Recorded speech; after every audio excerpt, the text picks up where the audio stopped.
There's only one sword fighting style, and it's called winning.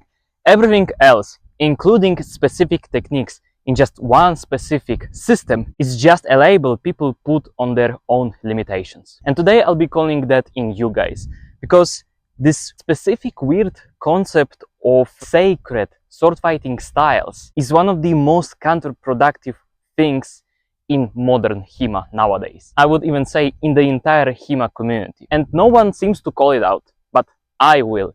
And I will die on this hill alone if need be.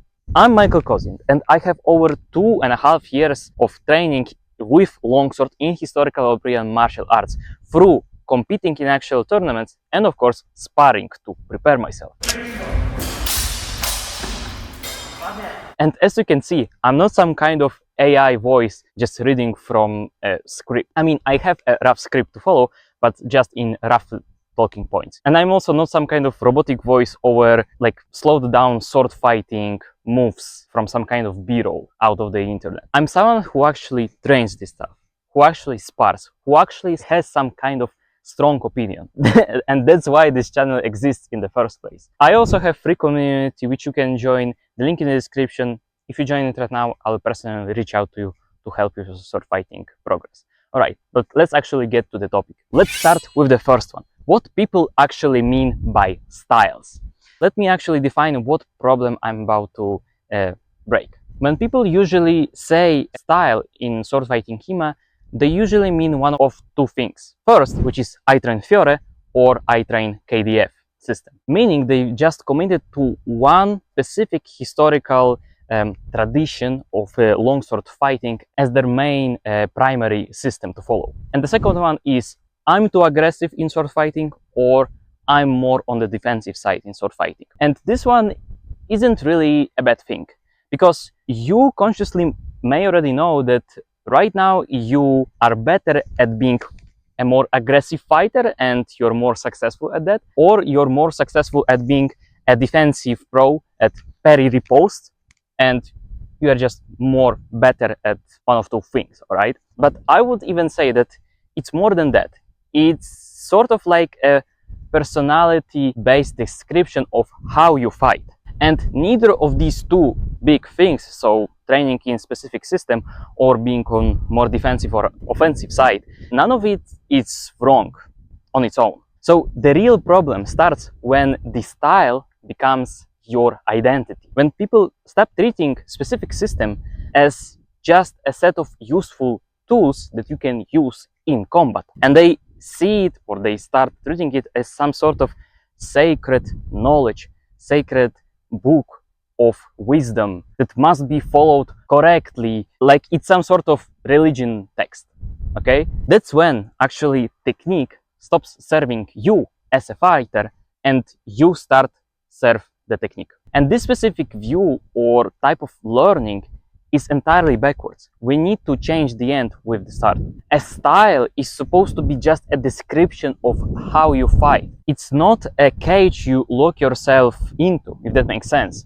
So I don't even like to use the word style, because in my honest opinion, there is no such thing as sword fighting styles, alright? Number two is that the weapon determines your approach, so not the other way around. So this is my, let's say, core argument to be made in this entire video. Yes, this is what actually determines how you fight.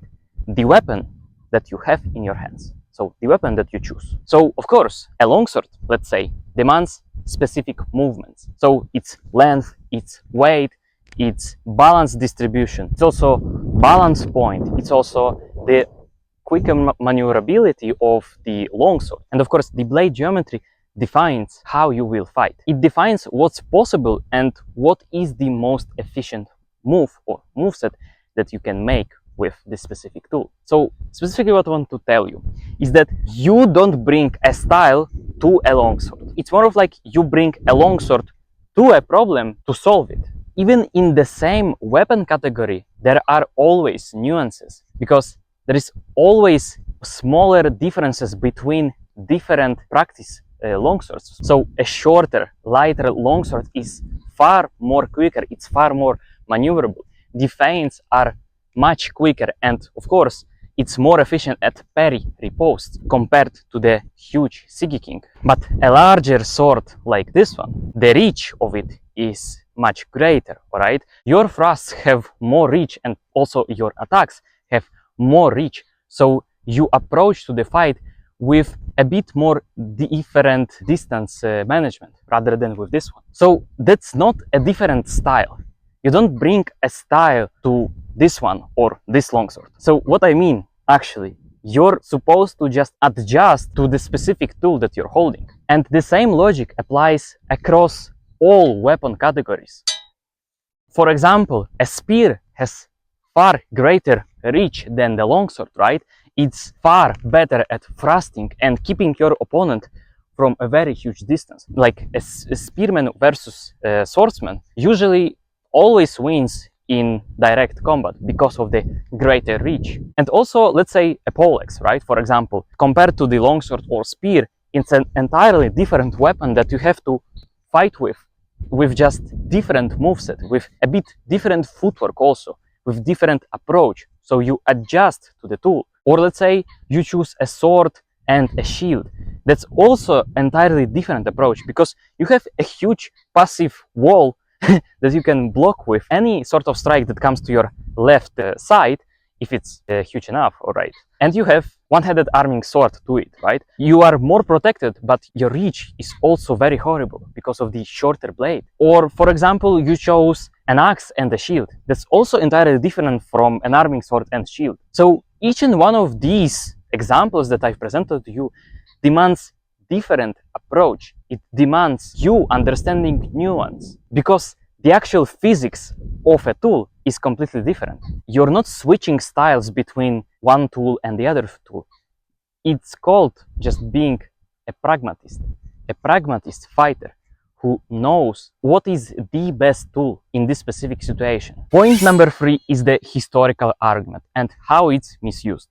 Of course, the people like you would push back this entire video topic and you would just say that Fiore and Lichtenauer had different approaches to fighting and longsword. And that's a style difference. Well, yes, of course it is a different stylistic approach. Yes, you're completely right that the approach differs from Fiore to Lichtenauer, for example. Like, I'm not completely denying that, right? Fiore, Daly Berry and KDF tradition of longsword fighting, yes, they had their own differences. They had different emphasis on different moves. They have different structure, and of course they have different vocabulary, a different system they follow. But here's what you're missing, that both systems are using the same tool for fighting, so a longsword. Both traditions are working with the same weapon in hand, and all of them are, of course, trying to solve the same problems, such as how to strike, how to defend with blade, how to move your feet, decrease the distance or increase the distance from your opponent to stay safe. The one thing that they're trying to figure out is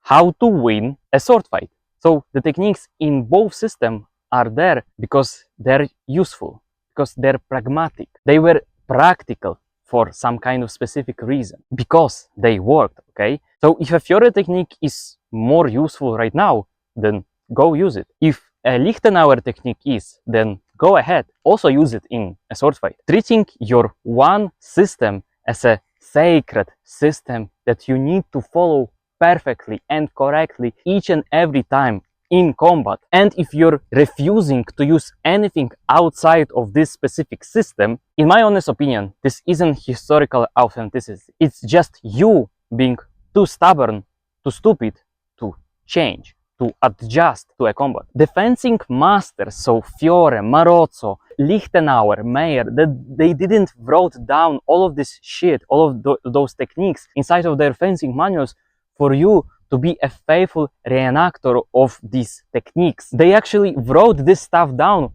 for you to win in a sword fight. For example, Fiore wasn't creating some sort of Italian style of a longsword. He just tried to survive in medieval times as a warrior, as a master at arms. He wasn't specifically a swordsman. He was a master at arms because he was pragmatic. He wasn't just using just a longsword, right? He was using pole axes, spears, plate armor, on horseback or without. He knew the stuff that worked. Of course, he wanted to write it down.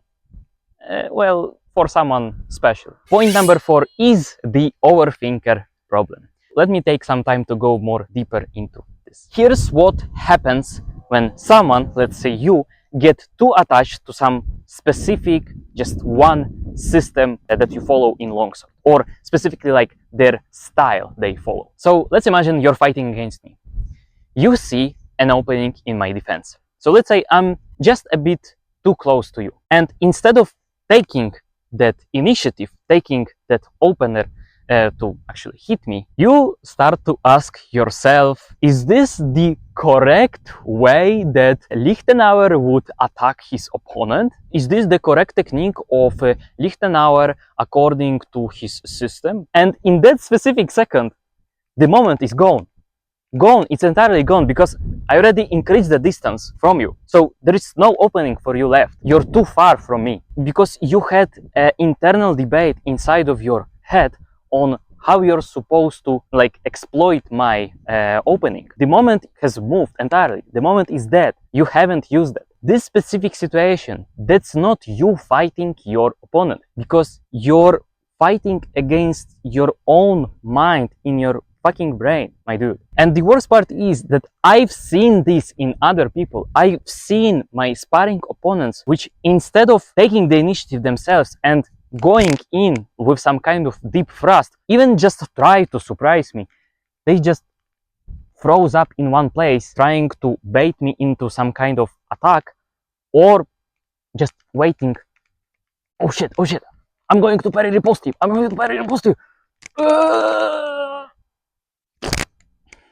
Dead. On the spot. This specific type of like people in HEMA, they lose because they just overthink everything in combat.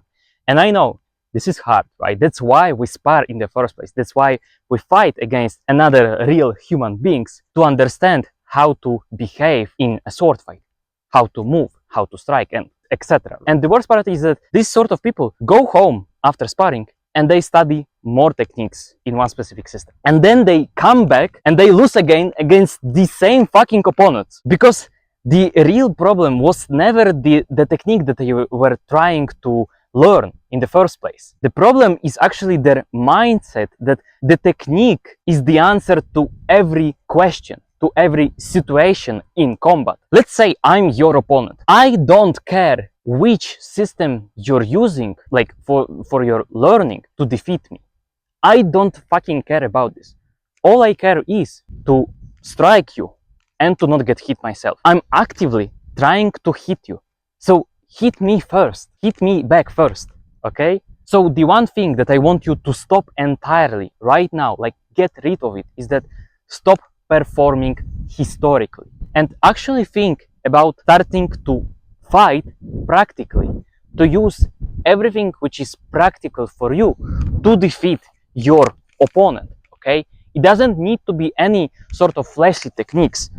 Okay, some of these flashy techniques are situational. Most of them are situational techniques that you can use. Okay, but you don't need to know them to win most of your exchanges. Your opponent isn't grading your historical accuracy, if that makes sense. They're just trying to beat you in a sword fight, in sparring, I suppose. Point number 5 is adjustment is true skill. There's no style mastery. Let's turn it positively, okay?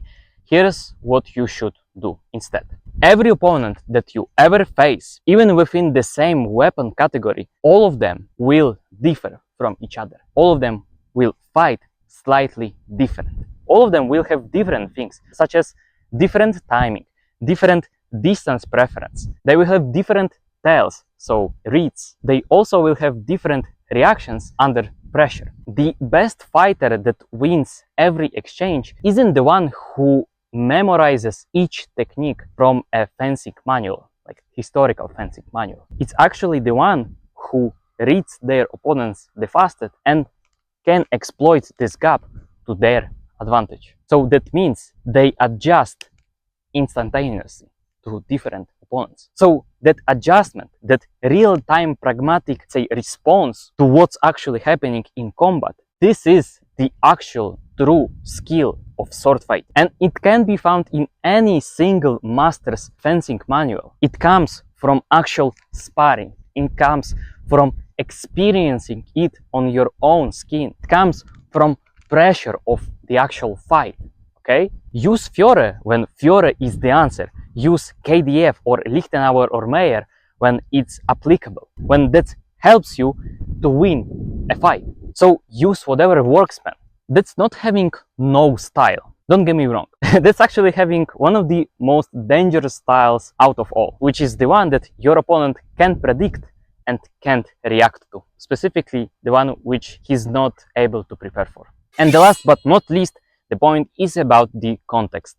If you still think that sword fighting styles are a fixed thing, consider how drastically the context changes when you introduce armor to the equation of combat. Think about how the context changes how you approach different fights. So let's stick to that example of plate armor, right? When you introduce plate armor, so you fight against a fully armored opponent, so a man-at-arms or even worse, a knight, you will change your structure or how you grip your sword into half-swording. You will try to adjust to find gaps in his armor. So by half-swording, you will try to thrust under his neck, under his armpits or his crotch. So the gaps in his armor. And of course, you will also try to wrestle him down, to put him to the ground and finish him off there. Or another example is that, let's say you're fighting someone with a spear. The distance management resets entirely. You can't approach a spearman with the same approach like to a swordsman, because the distance management is entirely different. The spearman has the advantage of reach. You don't with a longsword. So you need to adjust how you fight against him. You will make a move to disable his spear to the side while you go at him while grabbing his spear, and you will attack him directly with your longsword because his spear tip is behind you and you hold his spear. So you just punish him for it. Or let's say, as another example, you face an opponent with an arming sword and let's say kind of like a huge shield. Your whole approach to the center line will drastically change because you will not try to hit his shield with your longsword. You will not do anything useful with that sort of approach. You will try to snipe his legs or his right side where his sword is, so where he's not entirely covered by his shield.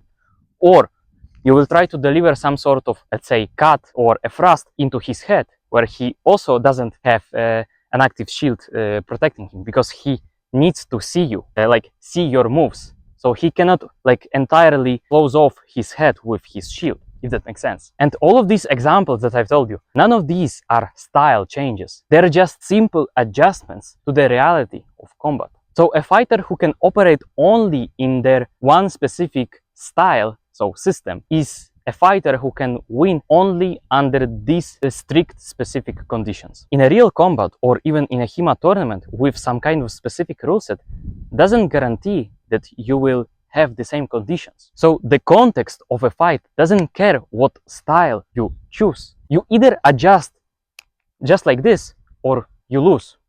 That's it. So to anyone who spent more time debating which style they're supposed to follow or which system they're supposed to learn as a beginner or as an intermediate, and debating which historical system is superior than sparring, so training, this exact video is for you. So to anyone leaving weird comments under my videos saying like I don't know my stuff or I'm not on the level to say, to teach you anything, go and actually train, go and actually spar against another real human beings. Okay, of course, don't hurt them because we don't want to kill our sparring opponents, our sparring partners, but yeah, go and actually experience this stuff instead of like some of you have no profile picture on your account and you are so toxic under my videos, at least some of you. You don't know shit basically. Just go and actually experience this stuff yourself. Don't take my word for it. Go out there, meet other people, grab a longsword and a fencing mask and spar with them and see how you stand. So, alright, technique knowledge is valuable, it's important. Also, the historical research is also valuable, right? But it's just a tool. It's nothing more than that. It's not a religion to follow. It's not like you're in some sort of in the grim dark future where there is only war or something like that, and you cannot access any information. A longsword is just a tool. And the historical masters with longswords were pragmatists. But also the best modern swordsmen in HEMA are also pragmatists. So listen, my man, stop worshipping systems, okay? Systems of how you should reenact historical techniques with a weapon. And actually start solving the problem which is in front of you. So your opponent. The best swordsmen don't have a style.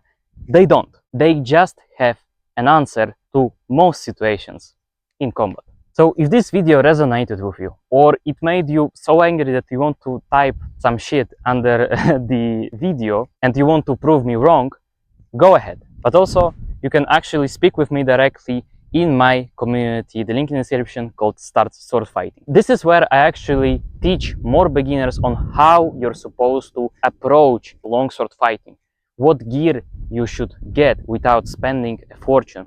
And also I tell there what you're supposed to focus on, so like training, without overcomplicating it with advanced blade work techniques that you're not on the level to understand yet. There is no sacred systems to follow in my community. Me, privately, I use Fiore's system for just the vocabulary and nothing more, because I'm training in this club and not the other club, and that's it. So in my community, there's no sacred systems that we follow. There's no robotic recitation of techniques using AI or something. Inside of the community, we have real people who actually want to train longsword. Or if you're more interested into sabers, that's where we also talk about it. Join now, and I will personally reach out to you to help with your sword fighting technique. Okay? Yeah. And remember, always take the initiative.